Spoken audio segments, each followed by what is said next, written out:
He's an alien. Aileen, L-Ion. I smoke L's for eons.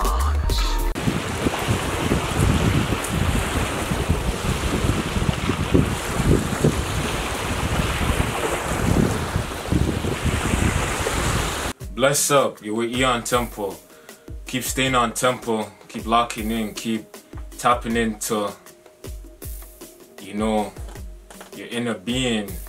Keep tapping into the signs you've been receiving, the different things that you've been working on every day.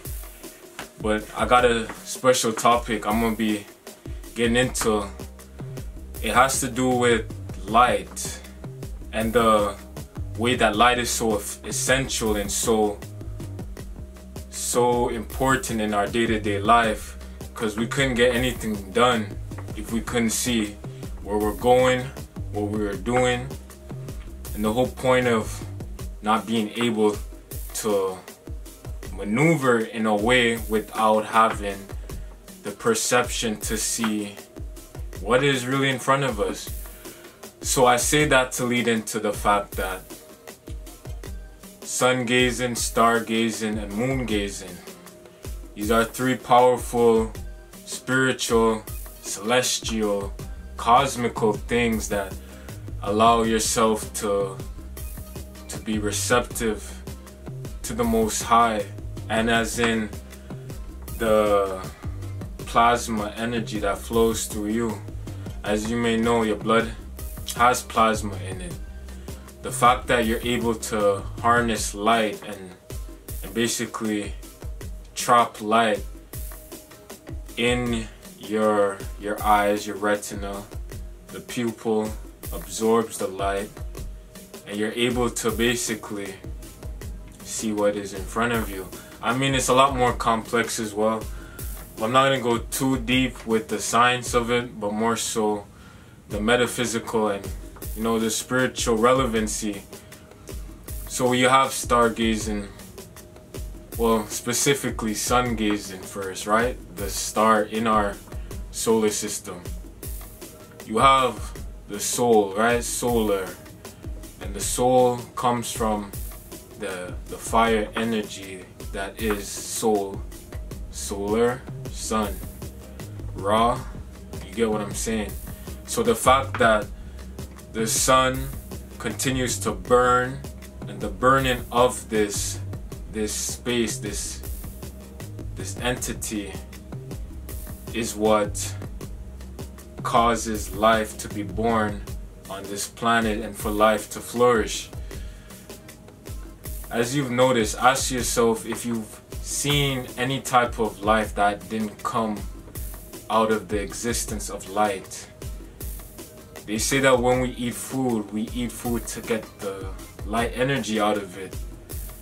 So if light is in the food, and when you sun gaze, you get,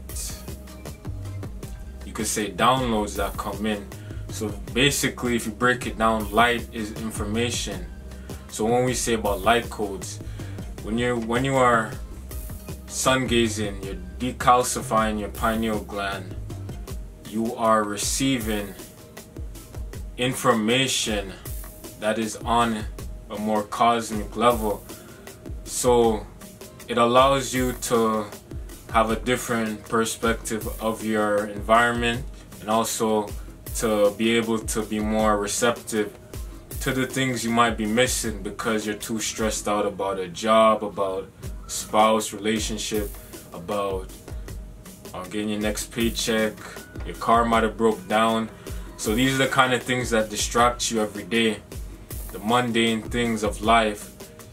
Then it takes away from the origins and the eternity of all things, and these cycles that we are really in, that manifests itself in the way of time. But time isn't linear, and I can get into that in another video, but we're just gonna keep it light, talking about the light, you see me?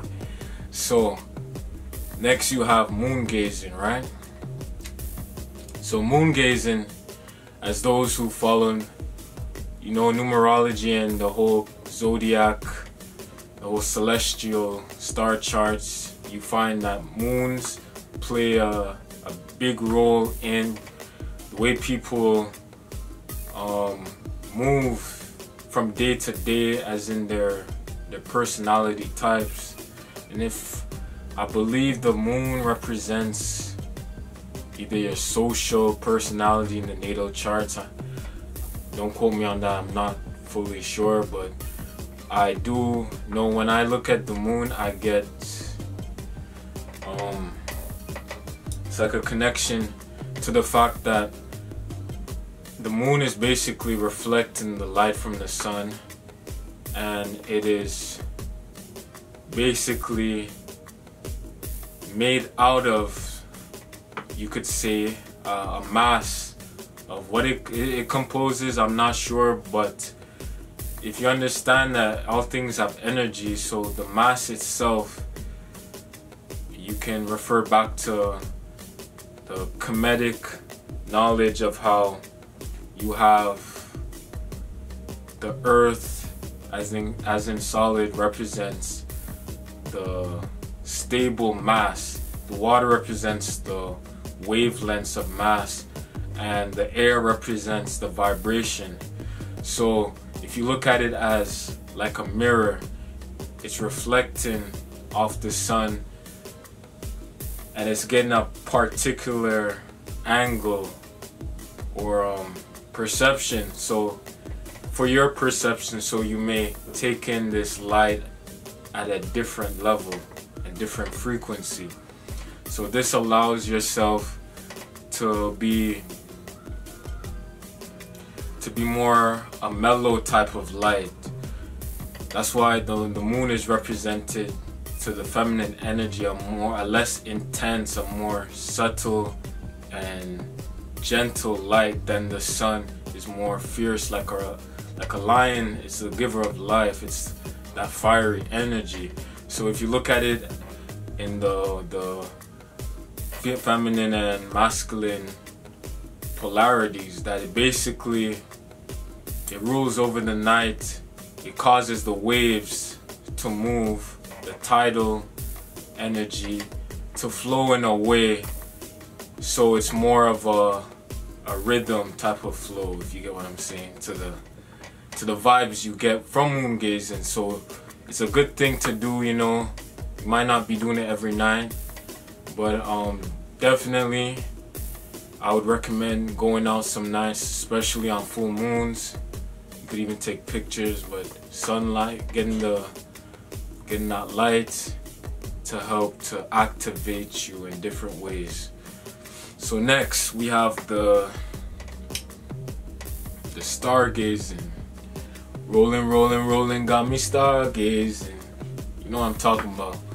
That Travis Scott. So when you're looking at the sky, you're looking into other solar systems, other galaxies, whatever the case is. You're looking at an extraterrestrial light that is coming in, and it is activating neural pathways. You know, a lot of the ancients and a lot of spiritual cultures that exist now are still practicing looking at the starry sky, because it follows so much in their lore, in their mythos, the fact that these lights hold ancestral ties and connection, because even in the DNA strands they're finding that a lot of people have unknown DNA, which allows one to you could presume that there's extraterrestrial DNA in those people's original melanated indigenous people's DNAs. So the fact that light is activating this melanin in that way from an extraterrestrial point of view, it allows yourself to really connect.